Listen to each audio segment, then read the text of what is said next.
usado a palavra canônico para que possa explicar acerca dos 4 em só um, ou seja, sobre todo o ministério de Jesus. Mas há uma divisão, uma pequena divisão nos 4 evangelhos. Por quê? A história vai nos ensinar que os 3 primeiros, que no caso são Mateus, Marcos e Lucas, são considerados como evangelhos sinóticos. Os 3 primeiros. E o de João fica um pouco separado. Eu vou explicar para os irmãos rapidamente, nós vamos finalizar. Os 3 primeiros são sinóticos. Os 3 primeiros evangelhos são evangelhos sinóticos. Louvado seja o nome do Senhor. Porque os evangelhos primeiros são evangelhos sinóticos. A palavra sinótico, vou ler bem aqui para os irmãos para nós entender melhor. Sinótico, não? Isso. Então, os 3 evangelhos, são os 3 evangelhos sinóticos: Mateus, Marcos e Lucas. Não quiser anotar, pode anotar. Os evangelhos sinóticos: Mateus, Marcos e Lucas. A palavra sinótico vem do grego, que significa ver junto ou ver na totalidade, ou seja, ou ter a mesma visão. Por isso que é evangelho sinótico, porque nós vemos que Marcos, Lucas e Mateus, eles têm a mesma visão. Não estou dizendo que os 4 evangelhos, ele não entra em contradição, não.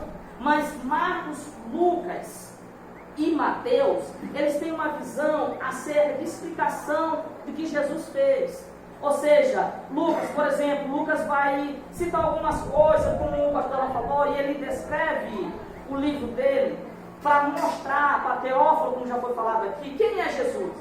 O livro de Êxodo, ele vai dizer lá: Teófilo, eu já fiz o primeiro tratado, ó Teófilo, vai começar desse jeito. Ele vai dizer, ou seja, as primeiras explicações, a gente já pode ver quem era Jesus. E ele explica muito a respeito de cura, de milagre. Mateus também, a mesma coisa, explica muito sobre cura, sobre milagres. Livro de Marcos, o livro de Marcos, ele explica muito sobre cura, milagre e feito de Jesus. E porém, ele é um livro pequeno e as explicações dele são rápidas. Ele é um livro pequeno e as explicações dele são rápidas. Quando Lucas estende mais um pouco a explicação, ele não. Ele já começa e logo ele já põe um ponto final. E interessante é que quando Lucas ele explica as coisas, sempre, somente no livro de Êxodo, sempre ele vai pôr quando nós estávamos juntos, quando nós estávamos lá, quando passamos, sempre ele se coloca no meio. Então por isso que nós aplicamos, quando nós pregamos ou lemos, que Lucas ele acompanhava. Ou seja, ele não pegava só, por exemplo, a irmã Jussiane veio no culto hoje, mas Darlan não estava. Alguém vai dizer para Darlan: Jussiane veio e tal. Não, ele vinha e olhava a irmã Jussiane. Então ele acompanhava. Por isso que, acerca de quando ele fala sobre algumas coisas de Paulo, no livro de Atos dos Apóstolos, ele sempre aplica nós, quando nós estávamos passando. Porque segundo alguns historiadores, algumas histórias, vai dizer que Lucas, quando Paulo ele se converte, Lucas acompanha a história de perto, ou seja, ele caminha com Paulo. Tem algumas pessoas que até arriscam dizer que Lucas era o próprio médico de Paulo. Eu não posso ir mais além, porque eu não entendi muito sobre essa parte, mas nós vemos em muitas histórias dos historiadores, vai dizer que Lucas acompanhava a vida de Paulo de perto. Quando Paulo estava precisando de algo, Lucas estava lá como médico, certo? Aí os irmãos puderam entender o que são os evangelhos sinóticos, porque retrata da mesma visão, retrata sobre o mesmo conceito. Ou seja, por mais que alguns aplicam umas coisas e outros não, mas é no mesmo conhecimento. Já o evangelho de João é conhecido como um evangelho espiritual. Um evangelho espiritual. Ou muitos usam uma palavra que eu não sou muito usar umas palavras muito mais chiques, aí fica mais para lá no grego, esse negócio todo, que eu não entendo muito, mas é conhecido como um evangelho espiritual ou logos. Logos, eu vou explicar para vocês. Logos. A palavra logos vem do grego, que significa, em filósofo, representa a razão, a ordem e a precipitação, deixa eu ver aqui que eu errei. A razão, a ordem e o princípio. Vou repetir mais uma vez. A palavra logo se resume em razão, ordem e princípio. Logo, L-O-G-O. Razão, ordem e princípio. E interessante que na teologia é usada essa palavra para apresentar Cristo. Na teologia eles usam muito, principalmente João. Ele usa para apresentar Cristo na teologia. Por quê? Por causa que João, quando ele apresenta Cristo, ele não apresenta Cristo como Mateus apresenta, como Marcos apresenta ou como Lucas apresenta. Nós vamos ver, quem trouxe Bíblia aí? Bíblia. Lê bem para mim, ou da mão, o que faz. O livro de João, o Evangelho de João, nós já aprendemos um pouco dos três, Mateus, Marcos e Lucas. O livro de João, capítulo 1. Alguém lê para entender como João apresenta Cristo. Livro de João, o Evangelho de João, 1. Pode ser só o primeiro, a parte A, para nós não prolongar muito. João, né? Primeiro, né? Isso. No princípio era o verbo, e o verbo estava com Deus. E o verbo era Deus, e ele estava no princípio com Deus. Pronto. Só aí. Só para ver como João, ele apresenta Cristo. Por isso que muitos conhecem o livro de João como um evangelho espiritual. Porque ele não apresenta Cristo, como eu posso dizer, como uma pessoa distante, como uma pessoa que fez, ou como uma pessoa que ainda vai fazer, está dizendo, não. Cristo, ele é. Ele apresenta Cristo como um ser que faz, que vive e que desceu a habitar entre nós. O livro de João, ele é conhecido como o livro que foi escrito não só para os gentios, não só para os judeus, mas sim para todos que quisesse ou queira realmente ir para o céu. Eu posso abrir assim para nós entender melhor. Para todos que queiram realmente ir para o céu. Porque ele não apresenta Cristo dizendo assim, ó, Cristo pode fazer. Ele não apresenta Cristo dizendo, não, Cristo vai fazer, ou Cristo fez. Ele está dizendo, não, esse Cristo que eu apresento, ele é o verbo, ele se fez carne. Ele apresenta Cristo da maneira melhor para nós entender. Porque ele está dizendo, esse Cristo, ele é o verbo que se fez carne e habitou entre nós. Ou seja, João, ele apresenta Cristo como um ser espiritual, mas da mesma forma, em modo de homem. Ele está dizendo, este Deus, ele é um Deus perfeito. Ele está apresentando o verbo verdadeiro. Interessante que João, ele apresenta Cristo de uma maneira tão diferente, que ao longo do seu livro, ele vai falar algumas coisas que às vezes para nós passa despercebido. Por exemplo, quando ele cita a palavra, eu acho que é no livro de João, capítulo 16, 32, uma coisa assim, que Deus amou o mundo de tal maneira que deu o seu Filho unigênito. João, ele explica quem é Cristo. Por isso que João, ele não sai dos evangelhos, mas ele se destaca no evangelho.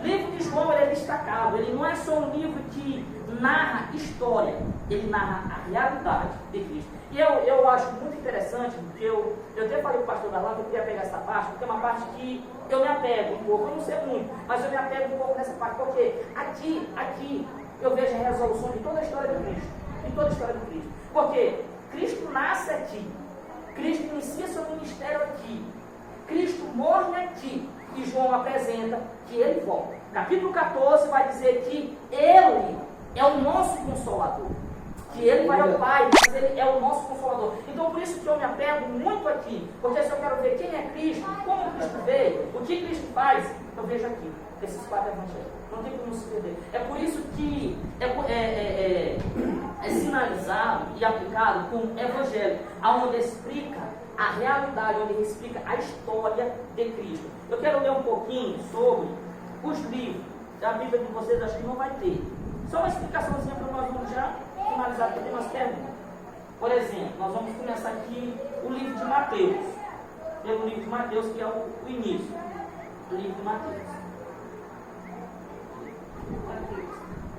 O livro de Mateus, ele foi escrito para os judeus, visando, a senhora tem, né? Pronto, melhor aí que acompanha. Para você entender para quem que Mateus ele escreve realmente esse livro, ele começa a escrever em visão das primeiras pessoas. Aí vai dizer que Mateus ele escreve em visão para os judeus, visando a responder às suas indagações sobre Jesus de Nazaré. sobre Jesus de Nazaré. Irmão, até hoje, surge pergunta no meio de quem não confia em Cristo. Até hoje surge pergunta, se nós estiver, eu vou citar ali na escola de Eduardo, que já desse ele ficou injuriado com o professor, que o professor não acredita em Deus de maneira de forma nenhuma. Ele não acredita em Deus. E até hoje surge pergunta. Então Mateus aqui, ele escreve para os judeus, visando a responder as perguntas de Cristo. Porque há muitas perguntas para os judeus. Há muitas perguntas. Os judeus, é como o pastor lá falou, isso até muito no princípio, em leis. A lei, a Bíblia diz que, o pastor lá explicou, a lei, ela veio para ser cumprida com a graça. Jesus diz, eu não vim para pagar isso aqui, mas eu vim para ver se ser cumprida aqui. Por quê? Para ser cumprida aqui. Porque aqui, nessa natureza nossa, nós não conseguiríamos cumprir. Nós não conseguiríamos cumprir, nessa aqui nós não conseguiríamos cumprir. A lei veio para cumprir-se com a graça. Por isso que Mateus, ele escreve o livro. E quando ele escreve o livro de Mateus, ele vai explicar sobre Jesus Cristo nascendo, ele vai explicar sobre a genealogia de Jesus, ele vai explicar por que Cristo vem, ele vai explicar os feitos de Jesus. Agora, há algumas perguntas que eu posso até colocar aqui, por exemplo, dos judeus perguntando como, por exemplo, curar no sábado. Como curar no sábado? O judeu perguntando como Jesus perdoar alguém que prostituiu. Eu envio Mateus escrevendo esse texto para tentar explicar. E isso daqui explicando todas, para nós ser mais rápido, explicando todas as indagações dos judeus que Mateus escreve, eu posso entender Jesus sendo graça. A palavra perfeita para explicar as indagações dos judeus é essa: Jesus é a graça. Não tirando a lei. Porque certa feita a mulher foi pega em ato de adultério, Jesus ele não quebra a lei para colocar na graça, mas ele faz a lei se cumprir na mente deles. Ele diz assim, quem não tem pecado, vai lá e tira a primeira pedra. Ele está descumprindo? Não, ele está cumprindo, mas com graça, no Evangelho. Ele está se cumprindo na nova aliança, mas ele não apaga nada, porque aqui começou uma história, e a mesma história que ele finaliza aqui, e finalizará com nós. Certo? Está dando para entender mais ou menos? Livro que nós vamos, o livro de Marcos. Mateus, aprendemos que ele escreve visando responder as respostas dos judeus, tentando esclarecer alguns questionamentos que os judeus têm entre si. E interessante, quando eu passar pelo livro de Marcos, que o povo judeu está ajudando. É o nosso povo, que eu entendo o povo saindo, vemos o milagre, mas sai para fora para questionar. É o nosso povo hoje. Às vezes vê, mas está vendo, o que aconteceu? Será se isso foi verdade? Será se é desse mesmo? Será se foi Deus mesmo? A mesma coisa o povo faz aqui. E Mateus ele explica no seu livro, ele tenta escrever acerca de uma explicação para essas perguntas. O livro de Marcos ele escreve para os gentios em geral, leitores romanos também. Nós entendemos, eu não sei muito assim, mas eu entendo junto à igreja, que o povo romano é um povo que é um povo bárbaro, um povo, como é que eu posso dizer, mais difícil de entender. Porque o povo romano, eles são um povo muito instruído em lei, em cumprimento de exército, em batalha, nessas coisas. Então, Marcos, ele vem apresentando a esse povo quem é Jesus. Ele vem tentando explicar para os povos romanos o que Jesus faria, como Jesus trabalha, como Jesus opera. E alguns relatos, vai falar no livro de Marcos, mesmo passageiro, mas explicando quem é Cristo. Quem é Cristo. Amém, irmãos? Amém. Nós vamos para o livro de Lucas. O livro de Lucas eu acho bem interessante.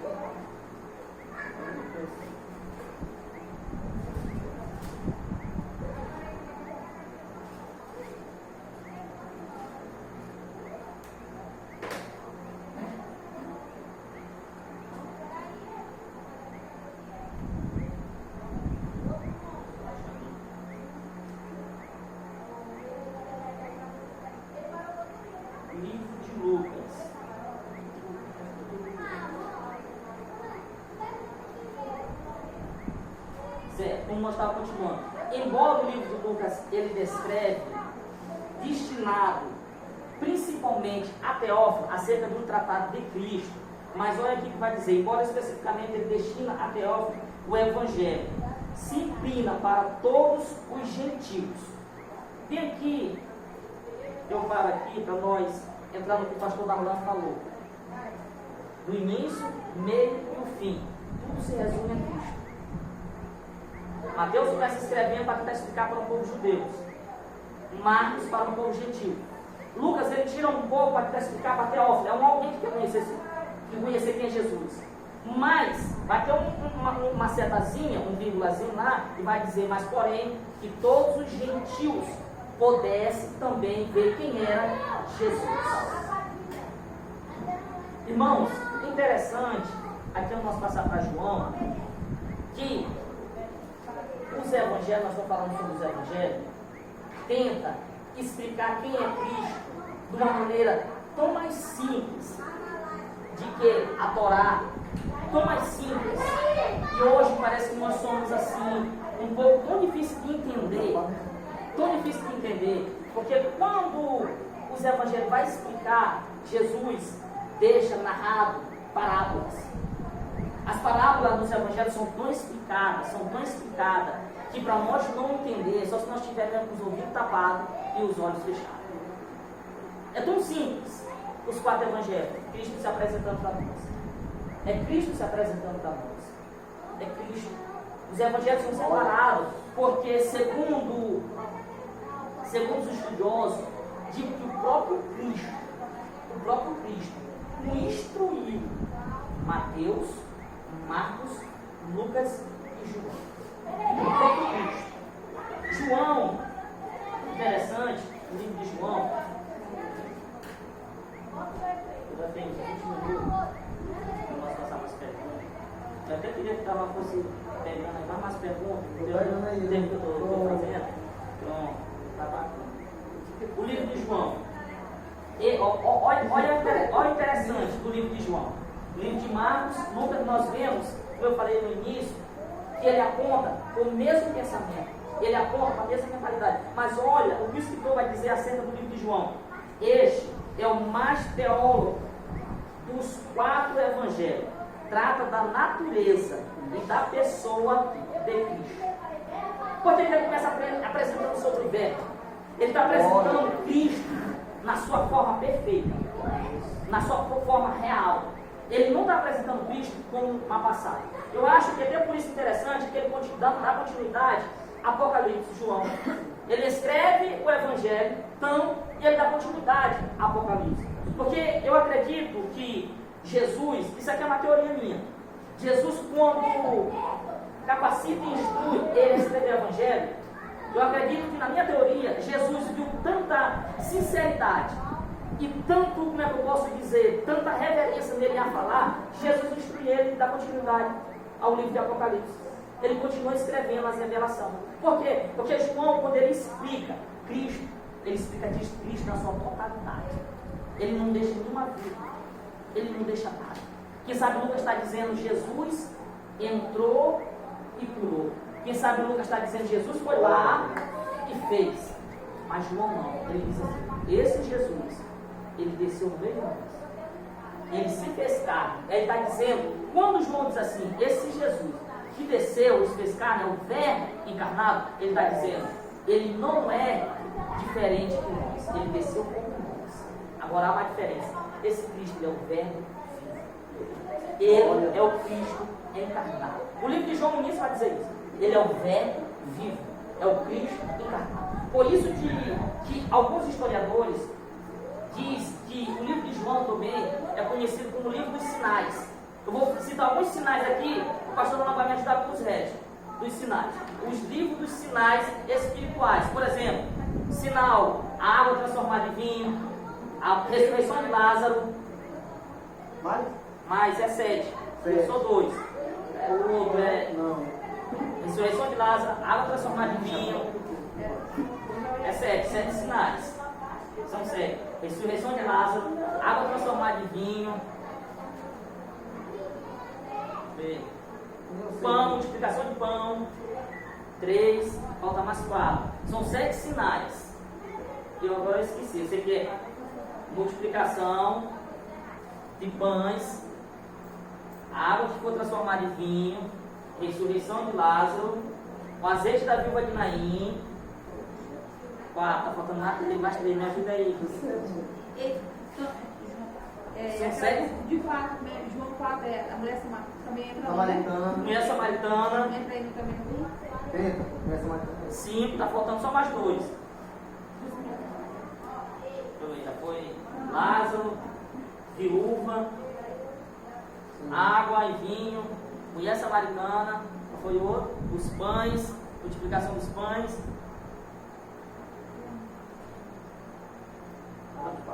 Multiplicação dos pães, nós vamos 7 sinais. Que marcam Isso. o ministério de Messias. A cura do cego também de nascença. Nascença 6, só um. É pastor aqui também da marca daqui não, né? Não. Da marca não. É Mateus, é Marcos. Mulher samaritana da marca. Já foi. São 7. Jesus, cura do paralítico, Beté. Sim, isso aí.